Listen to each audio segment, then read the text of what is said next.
Thank you for joining the Limitless Energy Podcast, and I am so happy to welcome back to the podcast Taylor Wilson.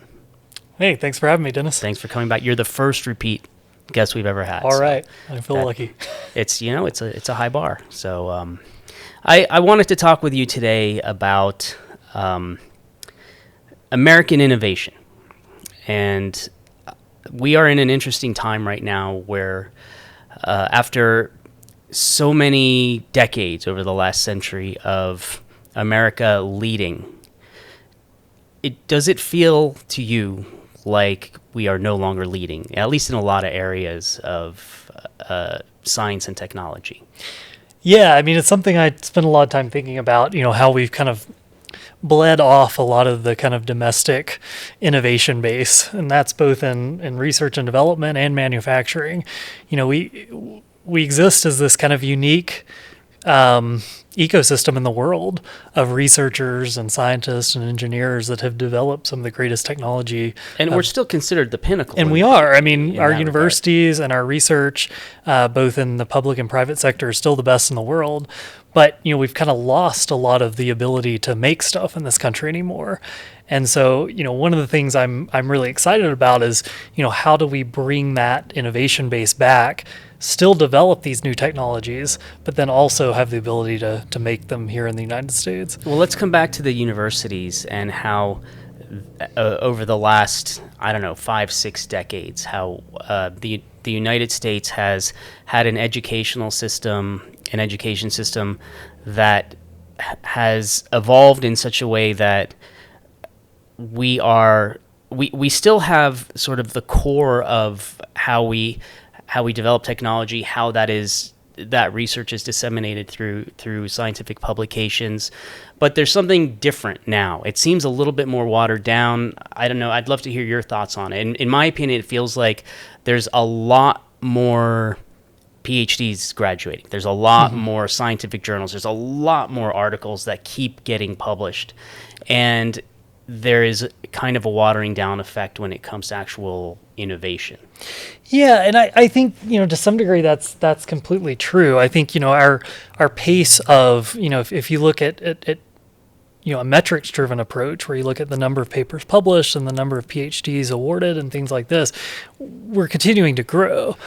But, we're incentivizing that. Yeah, we're incentivizing that. But I do wonder if, the impact of the research and the ability to translate that research out into, the private sector and create companies around these technologies and things like that, it does seem like there has been a slowdown. And so, I think one of the things that I spend a lot of time working on and thinking about is, how do we kind of incentivize and accelerate that innovation, both the pure science, the fundamental science itself, and also, the ability to translate that science out into the world. And, that translation part is across many different sectors and areas and fields because, there's pure science that's done, in basic physics and chemistry and biology that might not be directly translatable, but it's still important, and being able to translate that out into a broader community is important, and have folks that can communicate that and interpret that and apply that is important. And then when you think the more applied fields, so more applied work in physics and chemistry and biology and engineering, how do we do work and how do we translate that work to the private sector such that those innovations can, really impact people's lives? I love science. I love kind of understanding the basic fundamental rules of the road, is what I call them, of physics and chemistry and biology. But I also feel this obligation to not just do that work in a vacuum, to take that work or take that knowledge that's generated and try to do something useful with it, try to solve a problem. And so I think the more we can kind of encourage folks to think about ways to use their research in innovative ways, the better off we'll be, and we can kind of create an ecosystem that helps, that kind of innovation economy more broadly. I think, Taylor, you're a unique case because I think you're self-motivated and you're internally incentivized to do something that does have impact. And I think you hit the nail on the head where if you are incentivized to maximize the number of papers that you have and maximize the number of PhD students that you graduate, you're not really as incentivized to do something that's impactful, which means it's not going to translate to the private sector. No one's going to want to do anything that is not going to lead to better manufacturing, lead to revenue generation, right? Yeah. So in terms of how higher education evolves, do you think that there's anything, and I'm not talking about a workforce, I'm constantly touting how the universities, especially here in Reno, are so good at generating the workforce that's needed. But in terms of innovation that is translated and transferred to the private sector and resulting in really impactful products and technologies that can be used, it seems like over the last 30 years, the focus has been on software, on the the Stanford model and the Googles and the, Facebook. And what's happened? Why has manufacturing fallen behind? Yeah, well, I mean, so I think there's a few different parts to what you're saying there, and I think there's clear ways that we can start to incentivize progress in this way. But I think you hit the nail on the head. Is we've done so much innovation and wealth creation in this country around software. You think of the Silicon Valley model and all of these companies that have been developed out of Silicon Valley and that model of startups. It's very easy for someone to develop code. All you need is a computer. You can be anywhere in the world and you can do that. Hardware, hard engineering. It's riskier. It's riskier and it's much more difficult because you need space, you need equipment, you need real things to be able to do it. And so I think, one of the things that, I've really been talking about and trying to get going is to create incubator models around hardware, where instead of, something like Y Combinator, where you have a lot of folks coming in with ideas for software, you provide some resources such that if people have really innovative ideas in the hardware space, they have some of the kind of like existing infrastructure to be able to do it. So I think that's part of it, is give people the opportunity and the resources to take risk when it comes to developing technology. Because as you said, you need to take risk. If you kind of, and I think we end up with this in academia sometimes, if you try to go after the lowest hanging fruit or research that is, most likely to get published or be able to sustain students and funding, from existing sources, it kind of de-incentivizes taking risk. Mm-hmm. And, the greatest both scientific discoveries and also innovation in engineering have come from people taking risks. And that's the point of tenure. That's why universities give tenure, because once you've proven yourself, you want to be able to not have to worry about the success of your research. And the only way to do it is to not have to be exclusively incentivized by those numbers, by the number game. You want to do the only, like you said, the only way to do high impact research is to do high risk research. Yeah. And so but that's not really happening now. You're still, even if you are well on your way to full professor and beyond chaired professor, there's still a numbers game, right? There's still sort of bean counting. Absolutely. And a lot of that has to do with the kind of available sources of funding, right?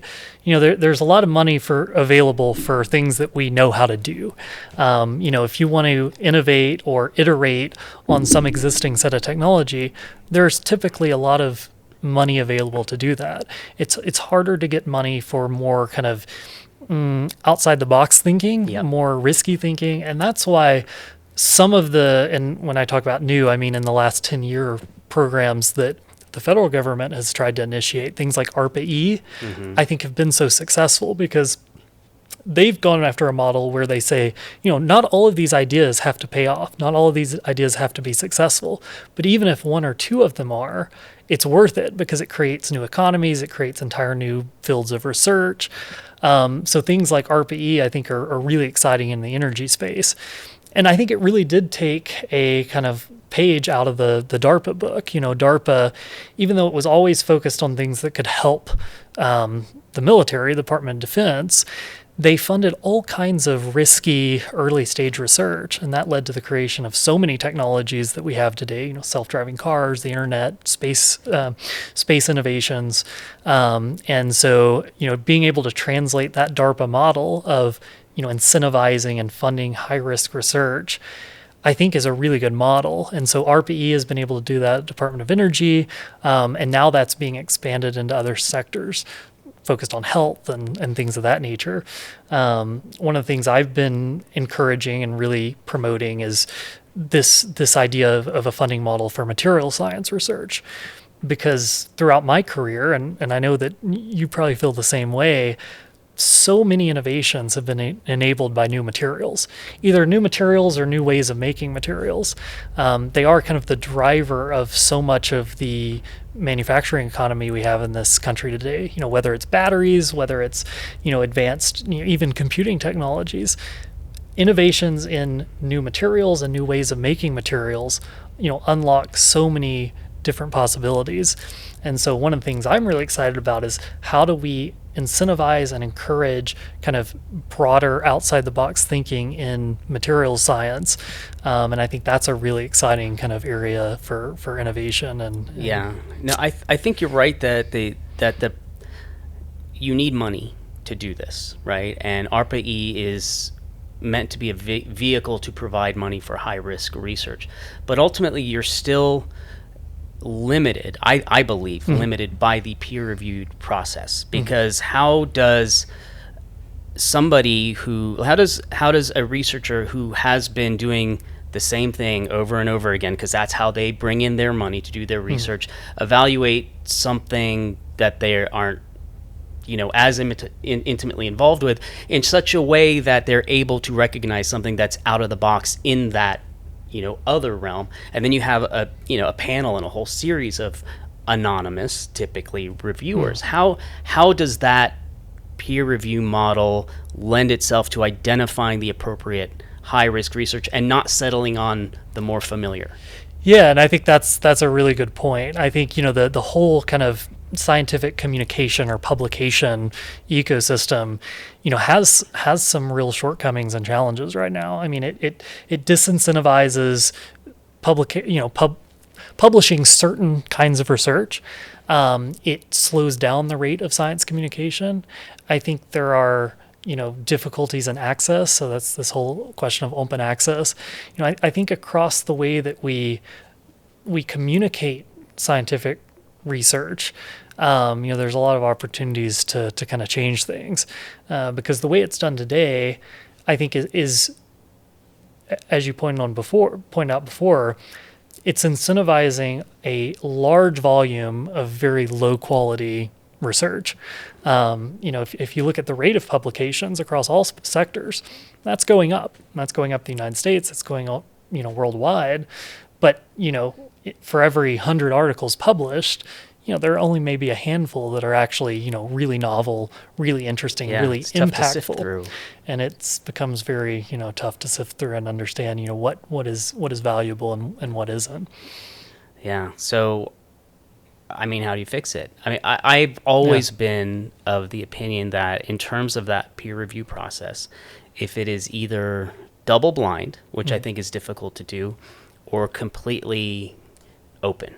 So there, you no longer have anonymity in the review process. Do you think that fixes any? Would that force people to consider a little bit harder when they do a review? Yeah, I think it's an interesting idea, right? I think the whole process, as it stands today, having one party being identified, one party being anonymous, is probably not the best way to do it. What is the best model? I don't know, but I also don't know that the big publishers, have the kind of incentives to really change the system right now. No, you're right, and I don't know that I'm specifically talking about the publishers as much as I am talking about the ARPA-E type model, or like the who gets the money. Determining which proposals get funded, and I don't want to go too far down that rabbit hole, but I do want to talk about how I think, especially when it comes to hardware and the lack of risk taking, not just in academia, but also among the investors. And they're used to a high rate of return in a very rapid amount of time because of software, because of that Yeah. software model. Yeah. And now they have to get used to, and I think they're starting to come around, especially with incentives like the IRA and other government incentives to fund higher risk manufacturing, because now we've fallen behind. Yeah. Now we're trying to fix it. Yeah. And I think, from an investor perspective, whether that's, private capital, whether that's, the federal government deciding, what to fund, there lies a lot of opportunity in investing in hardware, investing in manufacturing. You're right. The time horizons for the return on that investment are longer, but what you have is a much more sustainable model for doing investment, over the long term. Software is easy. Software is, something that, like I said, folks can do from pretty much anywhere they have access to a laptop with good software engineering. But it's driven by kind of the market conditions of the time, whether that's in, social applications, whether that's, software that is used in industry.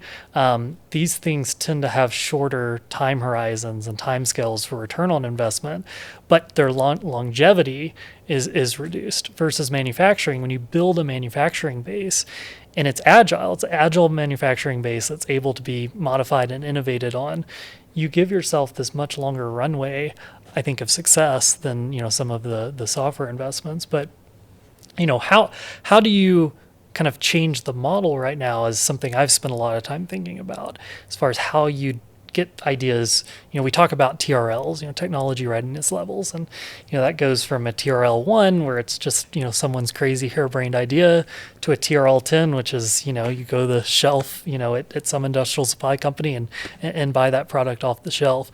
There is a lot of investment, a lot of time, and a lot of really smart people that go into taking an idea from that TRL 1 to TRL 10, and it requires a lot of investment. And I think that what we need to do is a innovation culture, if you will, is help de-risk for the investor that early stage TRL, and then get it to the TRL where private industry or private investment can say, hey, we're really comfortable in funding this because we know it has a good chance of success. A lot of the risk lies in that first half, that TRL 1 to 5 range. And if we can find ways to encourage de-risking technologies in that TRL 1 to 5 range, I think that will really spur a lot of innovation.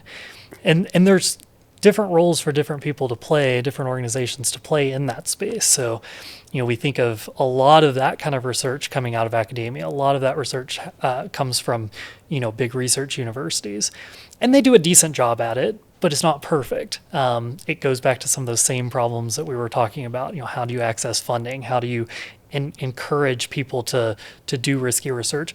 Encourage people to collaborate with people they wouldn't traditionally collaborate with. That's something I've noticed in my career, that the greatest discoveries, the greatest innovations happen when two people who maybe are not in the same field, maybe they're in adjacent fields, maybe they're in totally different fields, start talking to each other. It's the intersection of two disciplines where innovation happens. Maybe I have some new instrument and someone has something they need to measure and I can give them that instrument and they had never even heard of that analytical approach before. Or maybe it's a way of thinking about the first principles, about the fundamental mechanisms of what someone's working on. Academia today, bar a few exceptions, is really, really poor at encouraging and accelerating that kind of cross interdisciplinary people stay in their collaboration. lanes because that's the gravy train, right? That's Exactly. how they keep getting funding. Yeah, and what I found is that these organizations within universities, whether they're departments, whether they're colleges, however they're set up, they tend to be pretty territorial. They want to protect their area, the funding they get to that area of research. And I think the more we can do to encourage cross-pollination and cross-collaboration, the more we'll kind of seed ideas and accelerate innovation in that early stage TRL realm. So I think that's one thing. And then I think the other thing is, how do we have better mechanisms to encourage risky, early stage research? And so that's why I like something like RPE and some of these more innovative funding programs, because someone can come up with an idea. Maybe it's a novel battery design or an anode design or a cathode design, whatever it is, and maybe it's a little bit risky. If you can just put a little money into that and prove it out on the benchtop, maybe in the pilot scale, then investors can come in and say, hey, that's a good idea. There's some results from that. We can take that to the next level. And so I think the more we can do in those areas to try to incentivize that early stage research, the more we're going to get these really, really big ideas to market in the same way that we've seen with software with big companies like Google and Facebook and Amazon.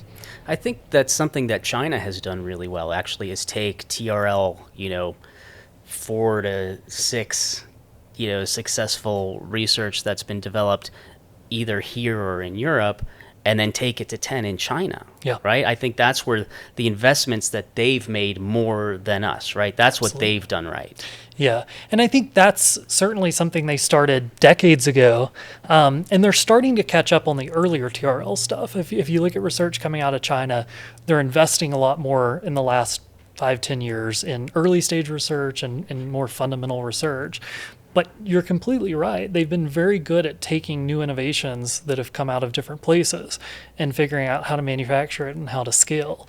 And I think, one of the exciting possibilities that the United States and the West has going forward is, the ability to do that here, to accelerate the adoption of these technologies, to accelerate manufacturing these technologies. And the exciting thing about that is these are technologies that are high tech. They're typically high-paying jobs. They require an educated workforce to manufacture them and to innovate in them. And so I think, one of the things I'm really excited about is as we're seeing this massive radical shift in our energy economy, driven in large part by electrification, the United States has a real opportunity to recapture some of that manufacturing base that for decades fled. Manufacturing base in all of these technologies, from gas turbines to batteries to drilling technologies. All these technologies have fled far afield. And as we transition in this energy economy, I think there's no reason that we should not become the manufacturing capital of these technologies. That's not going to happen naturally. It's going to require some good policy and some good investment. But if we do it right and if we incentivize the right things, and we have the kind of research culture and environment that supports it, I think we do have an opportunity to do that here, and then reap the rewards for the next 30 or 40 years. I like to use the analogy of the Apollo program because, prior to the mid-1950s, no one was making rockets. And the United States said, this is something we want to be competitive in and we want to win. We want to win the space race. And we made investments in a domestic manufacturing base in aerospace. And that meant that in the second half of the 20th century, the United States was the leader in manufacturing in aerospace. When it came to rockets, when it came to spacecraft, when it came to aircraft, the United States was the place to not only innovate in these areas, but also do manufacturing. You think of the Boeings of the world and the Lockheeds and companies like this. We have the opportunity to do a similar thing now. If we say we want to win the race in the new energy economy, if that's something that this country wants to do, and we make the right investments and the right policy around it, we have the ability for the next, probably 40 or 50 years to kind of reap the rewards of that as an economy. And that's something I think that's really exciting for what we have the opportunity to do here. I agree, it's exciting. I also think it's long overdue, and we started from the education academia part, and then went through, well, how does it get financed, and how does the investment happen, and now ultimately it is what is going to drive the economy, and that's what's made China so successful, I think. And this is also why we have, what is it now, $2 trillion deficit. I don't know what the deficit is this year, but this is the problem. Is that we are not deploying the innovation and taking it all the way through to manufacturing and ultimately driving the economy the way that we should be. We've relied too heavily on software, I think. The software, it was great in the 90s, and it boomed into the early it crashed in the early 2000s. But we need to we need to bring that economic activity back home, keep it home, and the energy economy is going to be the central part of this into the next century. And I agree, it's storage, it's generation, it's transmission, it's how do we maintain control of the supply chain? How do we maintain control of the technology? And ultimately, we want to be in control of our own energy and not having to be reliant on foreign sources of technology and materials. Absolutely. And I think you hit the nail on their head there, which is kind of owning the full cycle of the supply chain, right? We have not done that for many years in this country. So I'm a nuclear physicist and spent a lot of time working on nuclear energy. And in the 1950s and 60s into the early 1970s, the U.S. owned the full cycle of nuclear reactor manufacturing and fuel cycle. We could mine uranium from the ground, we could make fuel, we could build the large pressure vessels, forge large pressure vessels for pressurized water reactors. We could take that fuel, we could manage it, we could store it. We owned all the parts of the process. We don't do that anymore in this country. We don't own all the parts of the nuclear development cycle. And the same thing goes for almost every other sector.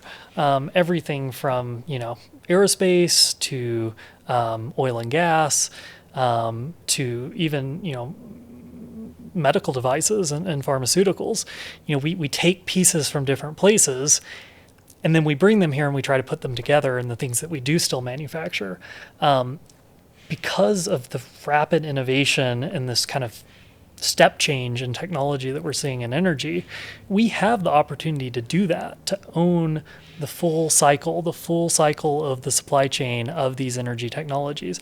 And that means so much. That means, the value stays in the United States across the supply chain, the value in the mining of the materials, the manufacturing of the components and the full products. The value stays here. We can control the environmental footprint. We don't have to worry about someone going off and dumping their waste into a river or a lake because there's a lack of regulation. We know that the supply chain has good fundamental sustainability aspects to it, and we don't have to worry about getting cut off. Whether that's from conflict, whether that's from economic collapse, whatever it is. If we own the supply chain, well, we know that we can always have access to those materials. So, you think of what goes into a lithium-ion battery. Being able to own the lithium, own the anode materials, the cathode materials, the ability to manufacture those into components and then manufacture cells, integrate cells into packs, do the power electronics. There's no reason we shouldn't own all this in the United States. And I think that's really exciting because when we do, we'll kind of be masters of our own destiny, so to speak. And I think that's really exciting and not a place that we exist in today. You're preaching to the choir. Music to my ears. Well, on that note, thank you so much for joining the podcast again. And I'm so happy that you're local to Reno because we're going to have you back. Absolutely. I always enjoy it, Dennis. Thanks for having me. All right. Taylor Wilson. Thank you for joining us today on the Limitless Energy Podcast. Be sure to subscribe on any of your favorite listening platforms.